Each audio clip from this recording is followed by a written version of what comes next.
you. Awesome. Well, thank you all for your time today and listening to our presentation. So we are Sustainability Advantage, and our goal here today is to help educate and facilitate growth that leads to tangible business outcomes throughout the Hunter Valley. So our mission is to educate and create a sustainable future for generations to come. So before we kick off formally, I'd like to do a quick safety share. So safety is at the heart of what we do, and it's relating to our people and looking after our team. So with Christmas coming up and the warmer season, 'tis the season to be wary. So we want to look after our colleagues, our partners and suppliers. So just little things such as like the Christmas party, making sure that everyone has an Uber to get home and that everyone can have a healthy and happy festive season is at the forefront of what we do. So my name's Chris Chapman and I'm the customer relations consultant for our team, and I'm just going to introduce the rest of the team now. I'm Georgia Parker. Sorry, I've just got married. Congratulations. And I'm the HR and marketing consultant for our team. My name's Abe Edwards. I'm our research and strategy consultant. And I'm Annie Chaco, and I'm the project consultant. Awesome. And if you notice on the placemat we've given you, we've also got Taewoo. So unfortunately, Taewoo's mother's ill at the moment. He's had to fly back to Africa. So just in line with like our family goes, obviously that comes first over this. I do have an email, got it in my inbox this morning, so I'll just read some of Taewoo's thoughts. Sorry guys, I can't be there for the presentation, but I've loved being a part of the process. Thank you for your kind understanding during this difficult time for my family. I feel blessed to be a part of the program, Taewoo. So Taewoo was an awesome contributor coming in with an education perspective, and he's done a lot for the project, and we wish he could be here today. Awesome. So now it's time where we're going to start to talk about sustainability. And so obviously the SDGs is what you guys are all here to witness today. Is that right, Annie? I don't know, Chris. Sitting here, Jackie and James kind of know a lot more about SDGs than us. Like, do we really want to just talk about SDGs? No, let's not bore them today. So we actually want to do our presentation a little bit different for you guys. We could just go through rehashing our report, which we hope that you have had a look at. But what we really wanted to share with you was actually the journey. At the end of the day, we all signed up to HunterNet Future Leaders, because we wanted to grow and we wanted to become future leaders, better future leaders. And we just wanted to share about how this process has helped us grow, how we've grown on this journey, and also how our customer. So we approached Biscuit, who were a software ERP solutions company, and how we brought them on the journey along with us.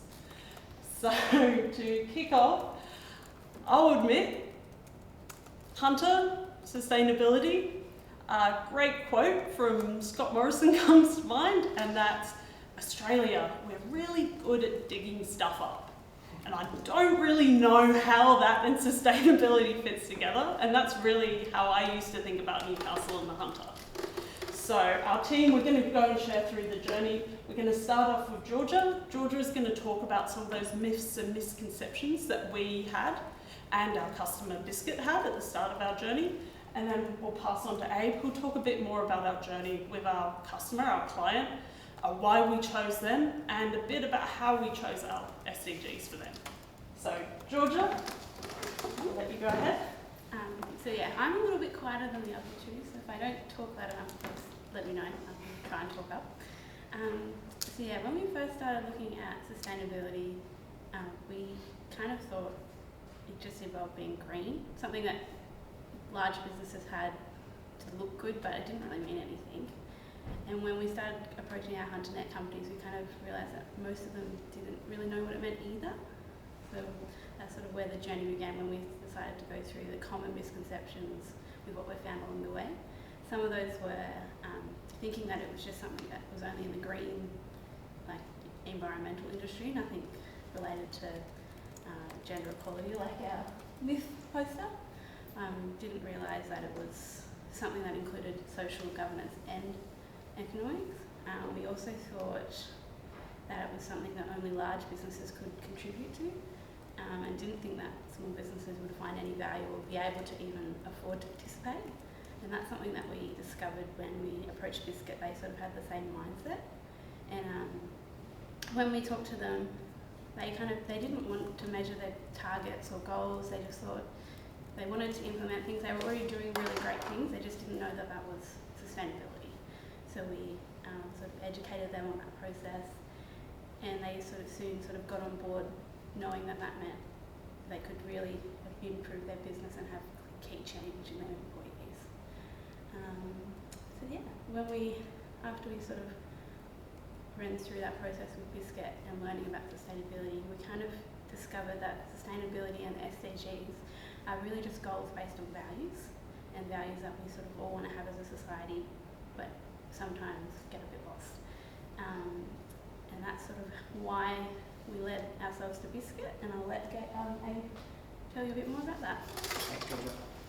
Like Georgia said, I suppose the way I look at it, the SDGs, when you boil them all down, you skim off the fat and strain them out, they're a series of values. So when we were looking for our client to work with as a consultancy, we were looking for a business that had not necessarily sustainability goals or advertising in mind, but demonstrable values, a good company ethos, and just a general, we got an inkling that they want to make positive change.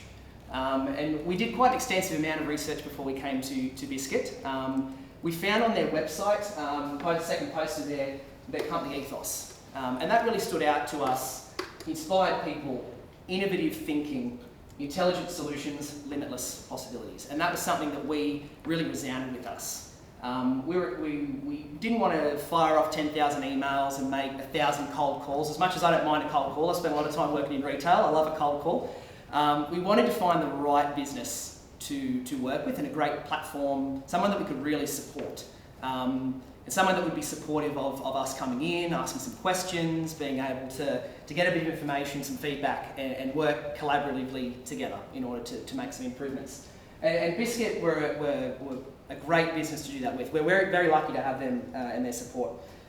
They recognised that while they're successful now, and I have no doubt that they'll be successful in the future too, making some changes and operating in that space gives them the opportunity to be even better, to grow even bigger, to win contracts they might have had a chance at otherwise, all that sort of stuff. So great opportunity for them to build upon. Their values support those possibilities, those ethos rather. People first, great one. Number one on the website. It's all over the website actually, their values, which is fantastic. We were very glad to see that, people first. We were glad to see things like creative thinking, wanting the team to be able to work in a collaborative manner, in a way that brings about ideas that might not otherwise happen for their clients. Working smarter together, using bleeding edge technology and technology solutions to be able to improve the solutions they deliver to their clients. And team integrity, which is one of the things that really resounded with me on a personal level. They want to be able to deliver something that's great value. They want to be able to deliver what they promise, when they promise it, and that's something that as a consultancy group we want to be able to do as well. So we really took those values and identified them and worked out this is the company that we want to approach, this is the perfect one for us. And we were lucky again that Greg was so supportive and open. Greg is their CEO, by the way, of us coming in to work with them, and that was fantastic.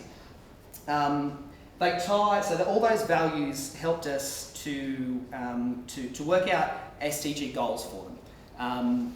The company is young and reasonably young and progressive, and while it's grown a fair bit sort of in the last 10 years, they're still small enough to be agile and nimble and to want to be able to make changes that correspond to positive SDG change. So following on from those, we were able to identify, and conversations with Greg and Liz and the team there at Spears Point, gender equality, huge one. Greg's a massive supporter of women in tech. Obviously it's a very male-dominated industry, which is a real shame because you lose those alternative ideas and approaches that come from having that diversity. Quality education too, also a supporter of women in education, but education as a whole. That was a big one. Greg himself often goes away to learn new concepts and ideas that he can then bring home and train his staff on. He sends his staff away to be trained. So you're already working a little bit in that space. In addition to that, good health and well-being. So that ties in with the people first thing. He cares about his team's physical health.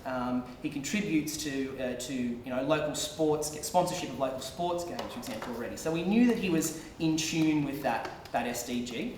And mental health. Recognised how big that has become over the last. It's always been important, but over the last few years in particular, it's become an outstanding thing to be in touch with. So it was another SDG that really stood out.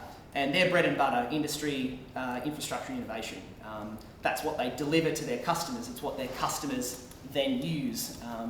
So I think for us, we found it quite easy to translate to delineate what their values were to SDGs, which was encouraging when we were in the process of preparing our plan and our report. The journey that we've been on has been quite eye-opening and educational for all of us, actually, on an individual level, as a consultancy working together, working with Greg and his team. It's been exciting to learn about them and what they want to do, what they do already, and how we can build upon that so that they're able to meet the goals in the report that we prepared for them. I suppose the key takeaway for them is understanding that and for us as individuals too, is understanding that sustainable development is a journey. And we took them on that journey. We've all been through it together. It's been a fun ride, and we're really excited now to see the team at Biscuit look through that report again and look at the way we encourage them to implement change, look at the strategies that we want them to implement, look at the ways that they can measure those strategies and quantify where possible the changes that they've implemented, so that they know that we've been able to deliver a value proposition. Because I think, and I'll speak for the team again, that's something that we really strive to do as a consultancy, that's deliver value for our clients. I guess I'll hand over again. Chris? Awesome, thank you, Abe. So now we're just going to take you guys on our journey of what we learned, realised, and a bit of the future. And we're just going to do it a little bit more conversational in the presentation. So we're just going to change it up a notch.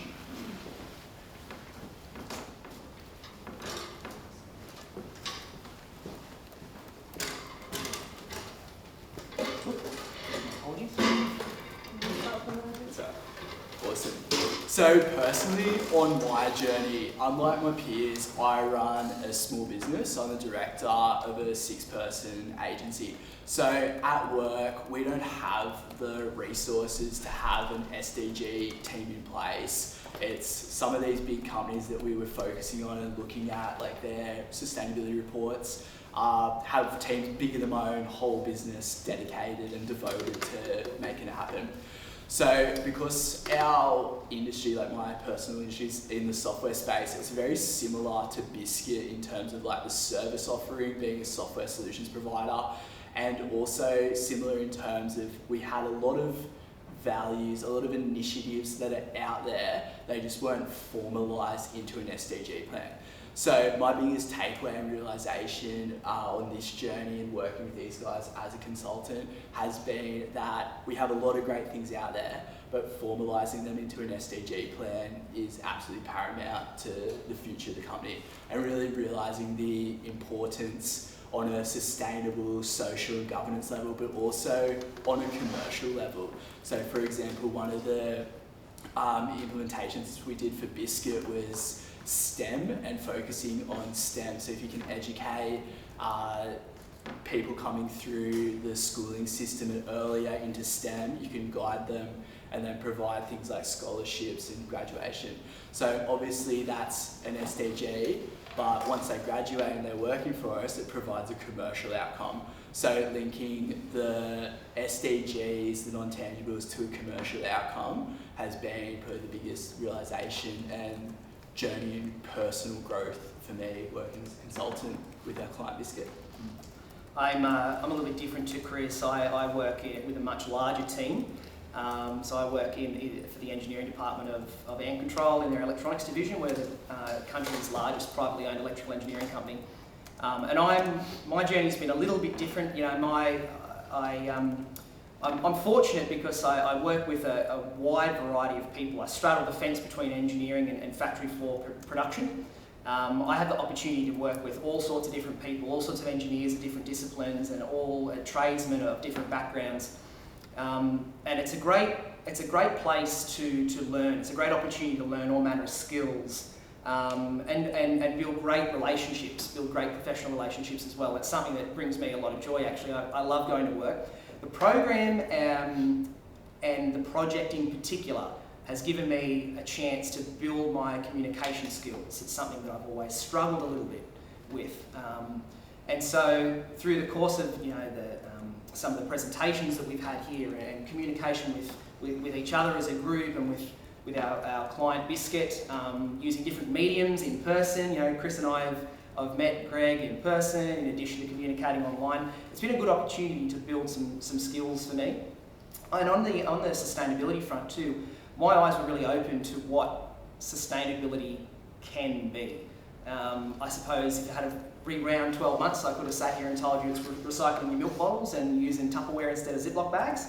But now I suppose I've got more of an understanding. It's this huge, overarching sort of holistic attitude toward multitudinous problems, and it's something that's been so exciting to work through the project and drill down into our selected SDGs and others and learn about more of those and how we can prepare a project for a client to let them make some growth in what they do, but also as individuals. I think we've learned a lot of little things, key takeaways that we can take back to our places of business too. And I suppose it's one of those things where lots of little changes may seem a little bit insignificant. I guess that's how I felt about it at one stage. But making those changes has a cumulative effect. It'll be a large effect for Biscuit should they follow through with all of our recommendations, and for all of us, all the little changes or things that we've learned along the way. They prime us to be able to go back to our places of work and start chipping away at things there too, and that's a really exciting thing. One of my favourite things about the program. So I guess my initial thoughts when I started the program was I went to the first session and the speaker said, okay everyone, you're going to sing 30 seconds of your favourite song in front of 20 other people that you do not know. And I sat there and going, what have I got myself into? Maybe I should just leave. But thankfully I stayed. I didn't have to sing, unfortunately. I did. Happy to take the lead on that one. And sort of grew as the program went ahead. And I sort of discovered sort of what type of leader I wanted to be as we went through all the sessions, and kind of put myself into the people that I really value. So I'm really lucky to work with a great CEO at the moment, and I've worked with other people before that are really great people. And I always thought, how can I be like that? Because how can you get your work done and encourage your team, but also still be really friendly and on a personal level? I didn't know how you could do that, but I sort of learnt that along the way, especially through that servant leadership section. Sort of discovered that servant leadership is more just about bringing the best from my team, making sure they're mental and physically healthy and they want to be at work, because they're not going to do anything if they don't want to be there. So I thought of, always kind of considered myself probably a pushover or a bit of a doormat for people, but now I kind of discovered that that's actually a really good trait to be. And I'm really happy that's sort of what I've learned from this program. Thanks, Georgia. Like Georgia, it's really nice to hear that, hearing about servant leadership. It can be a strength, it's not a weakness. Of all the team, I feel I really got a lot of personal growth out of this program, out of this project. I've learnt lots about DISC and leadership styles and sustainability, but to break it down, I'm an engineer, and more than that, I'm actually a marine engineer by trade. So I studied in Merchant Navy, and it was me in a college with hundreds of men, and I was one girl. And then I went and worked on ships, and I had to lead big groups of men. And to be honest, most of them didn't think I should be there. And they let me know. So the biggest thing I've really taken, and this has been our project actually, is sustainability at its core is values. And the problem is, when I was in that environment, I had this pressure I felt to be able to survive, to be able to prove myself to all these people.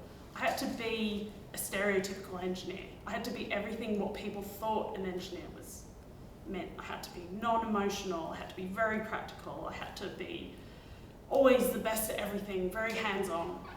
And the problem with that process, even though at the time I thought I was becoming stronger and I thought I was becoming a great leader, it meant I had to sacrifice any parts of my personality which didn't fit that idea.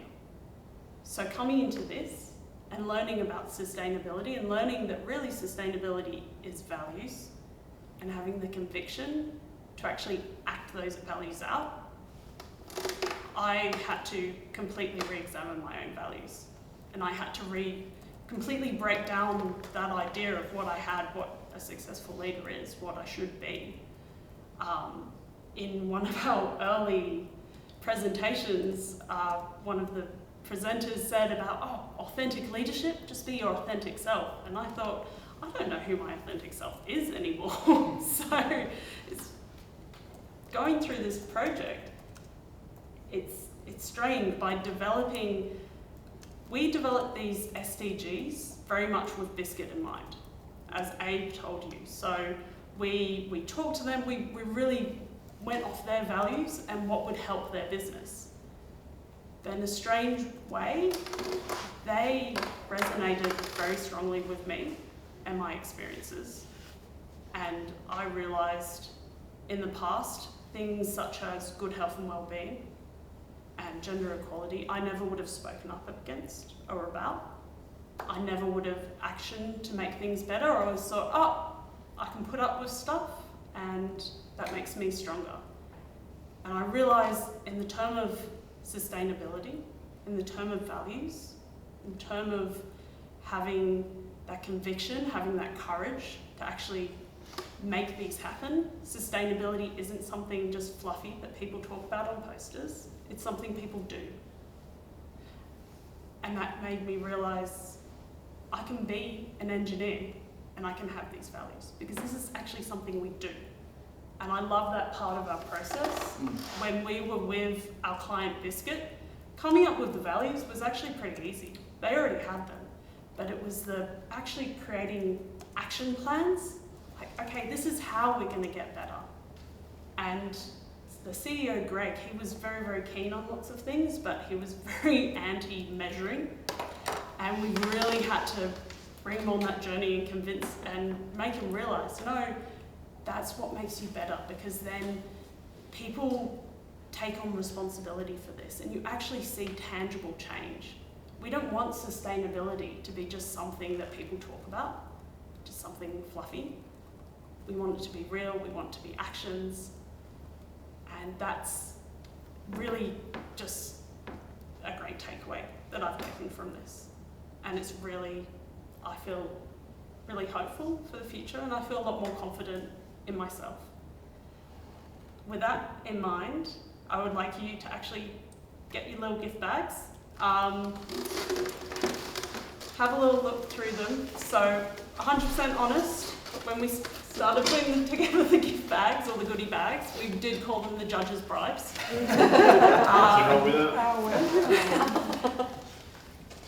But I don't want you to look at these as bribes or gifts. These are little bags of hope. So in here are products from 3 amazing hunter businesses, and they all have sustainability at their heart. These aren't businesses in the future, these are businesses now. This is sustainability, this is action, this is happening now. If you can see in there, there's a bottle of Tamburlaine wine, very well known as organic wine. What a lot of people might not know is they put sustainability in all their practices. They're innovative by having solar panels for their energy. They recycle their water. They recompost their winery waste. They're a really amazing company. You'll also see, going with the wine, you have a little wine caddy and a coaster from a great company called Resourceful Living. You might look at that and think, oh, that's a lot of plastic. Great thing is that plastic has actually been reclaimed from our oceans and our landfill.